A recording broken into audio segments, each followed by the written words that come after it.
you know, we all know about the 70-20-10 thing. You know, 70% of how we learn is social. It's by absorbing. We see somebody stand in a big puddle yesterday, and today the puddle's not there. But if it was, we'd walked round it because we learnt that puddle was deeper than it looked. We learn massively via that social element, overhearing, witnessing, hearing a conversation that goes well in the office, hearing one that doesn't go well. We remove a massive amount of that when we start remote working. So this is problematic because we're not learning domain expertise of our colleagues. We might be learning other things in the other environment that we're in, social learning about what happens when my mum comes round and sees my car at my house and thinks I'm not working. We learn some of those things, but we're not learning the domain expertise of our colleagues by being in the same place. There's also other issues, the higher levels of personal and organisational risk associated with people making decisions on their own, not being connected with the organisation, potential for sort of what we might term maverick behaviour, which is with the right heart, I would say. It's not maverick behaviour with the wrong heart. It's people wanting to do the right things but being disconnected with the organisation and the thrust of the things that are going on in the organisation. There's also real difficulty around onboarding new team members when you've got a remote team. That's proving itself very evident. You know, it takes a while to get to know people. If I'm sat in my spare bedroom at a table that I put in there as a first time, it's much slower getting to know my colleagues and my network. We've disconnected the team, and that's going to be critical. I'll show you why that's critical.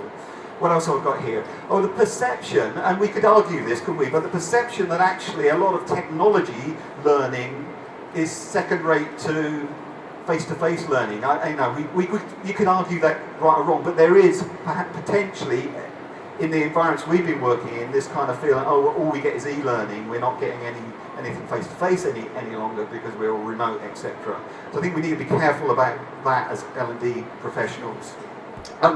But the biggest thing, and the thing I'm going to focus on, which unpicks a lot of the issues that I've just highlighted, is the potential for trust to be damaged within the team when they start remote working. Now, there's some very good reason for this, but trust is paramount. You know, in any good functioning team, we've got to trust each other. And so all the research that Petros Kamakitos has been doing down at Brighton is indicating that there's a real potential for a breakdown of trust within the team members when they become remote. Now we're going to get you involved in working this through. I'm going to spend some time sort of getting you to respond to me on a couple of areas to prove this, to show you how and why trust can be impacted when we have a remote team, and then as L&D people what we potentially need to do about that. So we're going to communicate not via the medium of dance or voice, but via Twitter. Okay, so in the room here, I guarantee in every row somebody will have a Twitter account. So in your rows, wherever you are, I want you to use your phones for this next exercise, okay?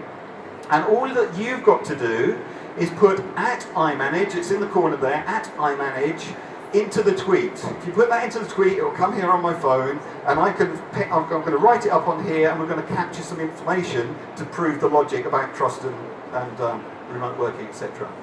So I want you to huddle and just spend 2 minutes. The question I'm going to ask you is, what would you put in a trust stew? So if we were cooking up some trust this morning, what ingredients would we include? What would we put in the pot? So tweets, @iManage somewhere in the tweet, what are these ingredients? Just huddle together. If somebody in your row's got a Twitter account, can you kind of get involved with them, share that? Just let's get this going. And I will see them coming in here. I've got a pen, I can write up these ideas. So let's see what's going. So just simple ideas, what would we put in our trust stew? Oh, we've got something. Okay, we've got lots of things all of a sudden. So I've got things like transparency. I've got what here? I've got support. Honesty.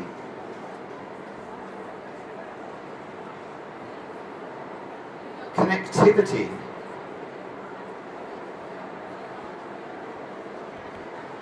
I can't write one on this thing now. Honesty again. Communication. Respect.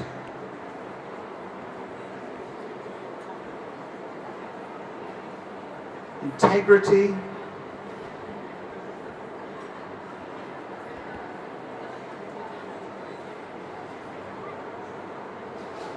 Got rapport in here. I'm just picking because there's so many coming through. Values. Reliability. Okay, this is good. So, lots of these things, more keep coming in, but let's just pick the ones we've got for a moment. Okay, I want to categorize some of these, okay? I'm going to use 3 ideas to categorize what we've already put up on the screen, just to show you that they're well thought through ideas around what engenders trust. So one idea I'm going to propose is intimacy. A level of intimacy between one person and another. Now, okay, that may not seem like a very professional word to use, but I'm talking about professional intimacy, okay, here, not any other kind of intimacy. And what is it? I mean, it's about connectedness, and it's two people who are ultimately intimate, we would say would be connected. So it's about how far away am I from somebody, or how close am I? We trust people more when there is intimacy, when we have relationship, when we are close together. Now, if we look at some of my scribbles, sorry, they really are scribbles, aren't they? But I would say a number of these would be directly connected with how well I know you. You know, rapport is definitely an intimacy idea. It's how well do we kick it off together or not? Connectivity, whether I know your values. They would be very much associated with intimacy as an idea. The other word then I'm going to use, intimacy is one idea, the second is credibility. We trust people when they're credible. You trust the plumber because somebody's giving you a reference saying they are credible.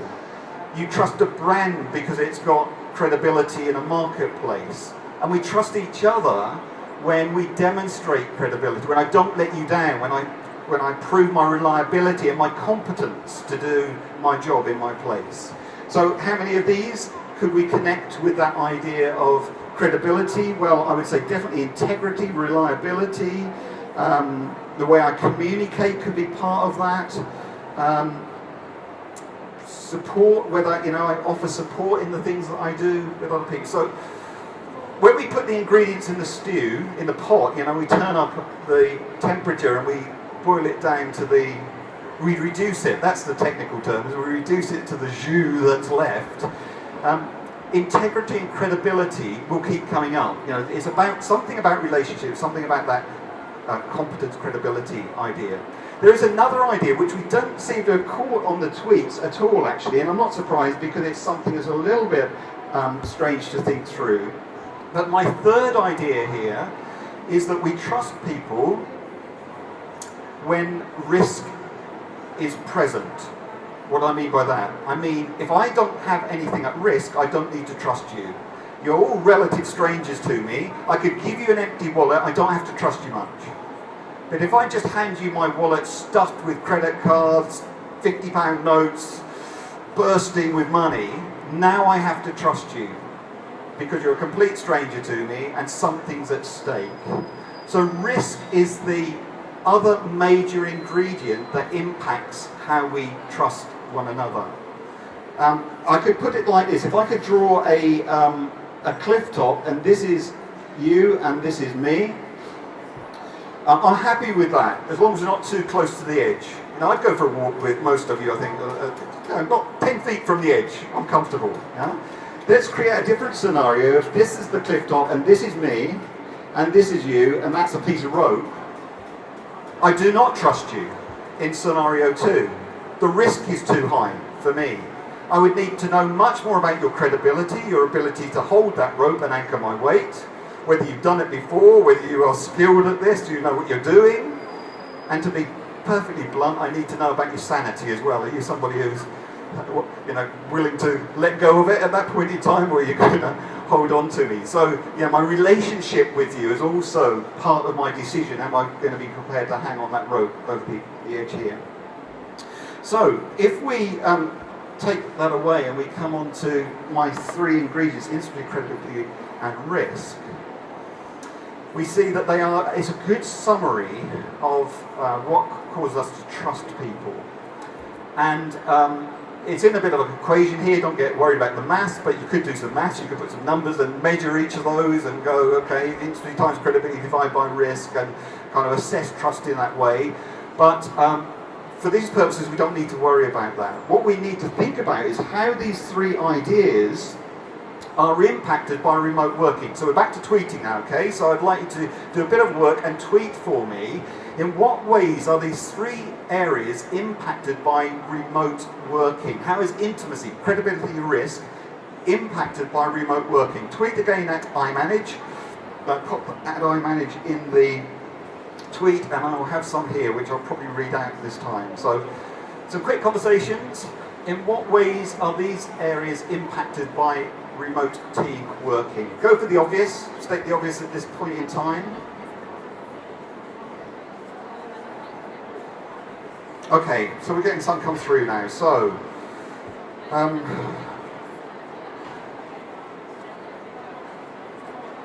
body language. Okay, so that's one that's jumped out here. I mean, right from the fact that we're not physically together, then there's a breakdown of intimacy potentially for that. The whole rapport thing, the insight, the nuance of the micro, eyebrows up or whatever it might be. We're not getting any of that. We're getting a limitation on the power of the whole communication piece. Yeah?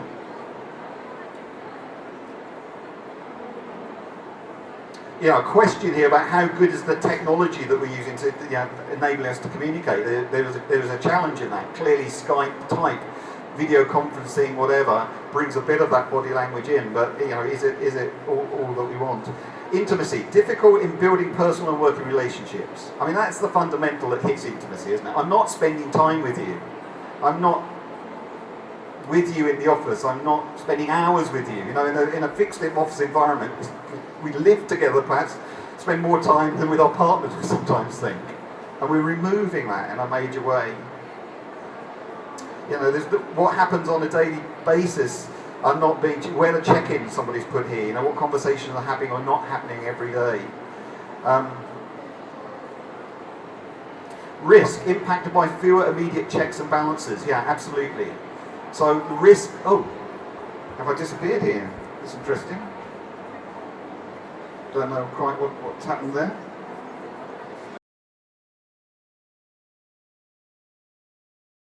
Here are some things then that we need to focus in on and think about when we are designing and working through L&D solutions. We need solutions in real simple terms that address these three areas that we might not have even thought of. If we are saying, what do we need to give our remote workers? How are we going to help them and our managers? We need to be doing some interventions that are around improving the intimacy, putting back in the intimacy that obviously can be lost by the remote environment. Now that goes into, forgive my language, a bit of the fluffy stuff that over the years we've got maybe a bit uncomfortable about, the tree hugging sessions where we all go out and hug some trees together or whatever. We joke about those team building events that they're just a waste of money. But actually, when we go back into remote environments, we've got to find ways of pulling people back together. Maybe there's new purpose in certain things. Even when we're physically together as a meeting, a team meeting once a month or something, physically together, there's a new item for the agenda there that you L&D people ought to be getting involved in. And that's about how do we reconnect? How do we put back some of that relationship into the team and into the groups? So the second thing there was the credibility piece. How do we put that back in? How do we help people pick up on the social learning? How do we enable them to inject back in the hearsay, the overhearing the conversation, the insight from something that went well or something that didn't go well?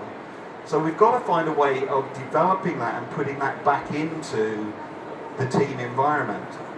Of course, there's a number of different ways we might think about that. But the third thing, of course, in terms of what we ought to be doing as L&D people is thinking about how do we minimise risk? How do we create a situation where we're helping teams to make sure that risks are observed, particularly at an individual level, that well-being is being considered in those individuals, but also that we are considering the organisational risk of that potential maverick thing where people get disconnected with the hub and start working very hard with the right heart but making decisions that are potentially not discussed, not thought through so well, not considered within the community or with the manager. So our L&D solutions then need to think about addressing those three things and working with managers to help them put that in and working with the teams to help them propagate that and work it through. So I've, against the three, what would have been on the screen if it was there would have been, intimacy, relationship building is no longer fluffy. New emphasis on getting the teams together. Credibility, we've got to think about replacing the social learning that's lost and think about domain expertise. Are we going to get each other to once a week to share what went well? What was good for me, and maybe what wasn't so good for me, so we start to inject some of that back in. And are we doing organisational checkups, organisational awareness around risk, and individual checkups, individual awareness around risks? So I've got on the handout you've got there. There's the trust model thing, but there's also 5 circles at the bottom, empty ones for you to make notes of these. But the things I've got down here in terms of replacing that social learning is that 1, meetings have a new purpose. We need to capitalise on getting people together whenever they are physically in the same room. The second bubble is about facilitating social media culture within remote teams. We talked about technology very briefly, one of the tweets, but it does have a real use. Many of the teams that we've been working with, we've encouraged them, and if they've not done it with something more formal, they've been setting up WhatsApp groups. Now we might think, I don't want to get, it's another group or something else, but actually how are we going to get the micro conversations going? And technology can be very good for that. It can be very good in a team for helping to reconnect and keeping in touch and letting people know and just saying, I'm just struggling with this, anyone got any ideas? Or just some of that immediate stuff. So that was my second bubble. My third bubble was about automatic check-ins. We need to be encouraging managers and their teams to think about not random check-ins with each other, but fundamentally what might be a human equivalent of automatic check-ins. That there is a time, there is a place, there is a regularity, there is a drumbeat alongside checking in with each other. That we don't miss it, it's something that's important in the week and it's part of the requirement of this culture within our remote team and the way we work. My fourth bubble is about, we would call them action learning sets. How do we put people together? These remote teams have got to come together and begin to grow their competence, because of this idea that when I'm divorced from my team, I start to get a bit in a rut, I do the same things, I'm not learning off each other, I'm not being sharpened or polished. So we need our teams to be actually coming together on a regular basis just to work at that. How do we improve? How do we polish? How do we fine-tune? How do I develop as an individual for the good of the team and the organisation? And my fifth bubble that I had up here would be the idea that actually we want to provide learning solutions that are definitely not considered second class to sort of traditional face-to-face solutions. And I've got a lovely slide. I wanted to put a slide up here, which I can't, obviously, but a lovely slide that shows our Academy product, which is our attempt at trying to put content together in a way that can be community, and people can work together in teams and have community as well as learning in those environments. We've also developed something we call thisworkwell.com, because that's his name, and it's a social learning tool. So having a product where I can sit down with my team and my team can share what's worked well on a regular basis, so that we can learn from the theories of success rather than the theories of failure. So we're looking at maybe some of those tools that can help support organisations and teams. So look, my time is up, and apologies we didn't have the slide. This presentation is being filmed over there, will be on YouTube. If you've got the Twitter account at iManage, we'll post the link to our YouTube channel. It's going to happen in about 2 minutes' time. It's all set up to do that. So do tap into that if you want to get that again. Our stand is over there, E120. So do come and continue the conversation with me at some point. I'd love that. If you've got other questions or interests around this whole area. If you've got experience in it, I'd love to chat with you, because I'm really up for learning myself around this whole arena. So I think I'm done. Thank you very much, everyone. Real pleasure to spend half an hour with you.